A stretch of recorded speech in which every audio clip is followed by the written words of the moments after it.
Joining us now is Amjad Shawa, who's director of the Palestinian NGOs Network. He's live from Gaza. Thank you so much, Mr. Shawa, for being with us again. As we saw in that report, many Palestinian families have been killed during this war. Many have been having to adapt to survive. What has the abrupt cessation of all the humanitarian aid for the past 8 days now meant for the people of Gaza? How are they surviving? It's not secret to us. Living in very critical, deep humanitarian catastrophe due to the Israeli attacks and systematic destruction of the socioeconomic structure in Gaza. And have now the total population became dependent on the humanitarian, which is became limited due to the Israeli closure of the different crossings and the denial of the entry of the humanitarian supplies to Gaza. This has severe implications on the lives of Palestinians. Yeah. Also, the psychological situation of the Palestinian mental health, which is something that we have to address due to that 13 months of attacks and the killing tool that happened. And as you said, thousands of families were erased from the records, and we have tens of thousands of orphaned children. We have widows, we have such families still waiting for bulldozers to get the bodies of their beloved ones from under the rubble, which is till now under the rubble because of the Israeli denial of the entry of the bulldozers to get these bodies. So the situation is very critical due to the humanitarian, psychological conditions of the Palestinians on the entire community. I think it's very important that you highlighted the psychological effect of the war, because very often, indeed, we talk about the humanitarian impact, the immediacy of getting food and water and aid and so on, but we also need to focus on the psychological impact. As we saw in the report, many families are now wiped out, children having to take care of children, and there are many who've been left orphaned during this conflict. How are you able to assist them? Who's helping these children who've been left without parents and families today?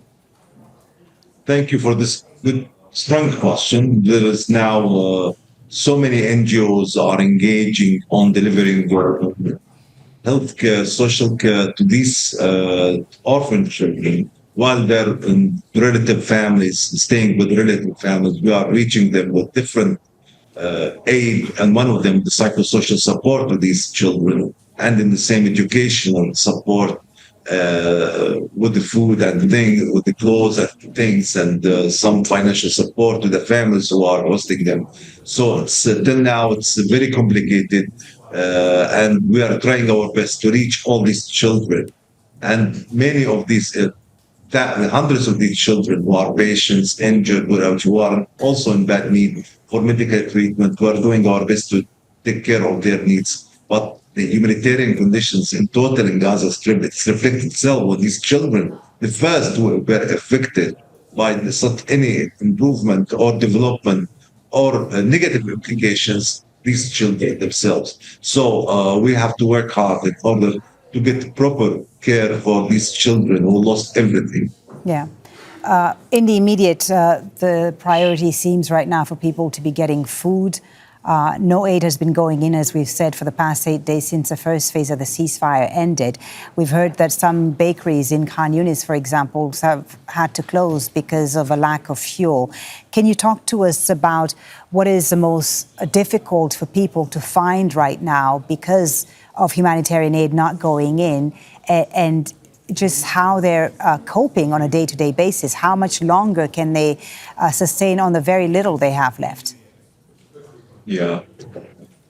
Already, yes, 5 bakeries stopped yesterday in Khan Yunis, 1 in Dar al-Bala, and we have high concerns that a new number of bakeries in the coming 2 days, they will stop working fuel.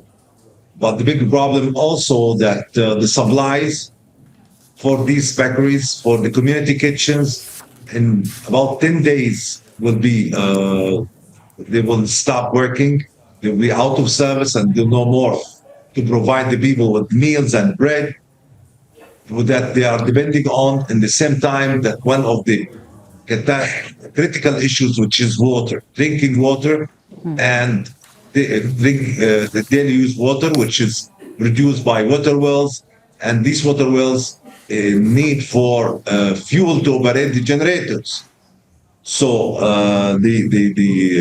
any deficit on fuel that we will get in such Yeah. catastrophe, the same the hospitals, which depend on also on the electricity generators, which is the need fuel, the ICU units. So in 10 days, 2 weeks, things will be real catastrophe. And within the catastrophe that we are living in, and this will be hurt the Okay. lives and the health of the people of Gaza. A catastrophe within a catastrophe. Thank you so much for talking to us, Mr. Amjad Shawa, Director of the Palestinian NGOs Network, joining us there from Gaza. Thank you for your time. Make sure to subscribe to our channel to get the latest news from Al Jazeera.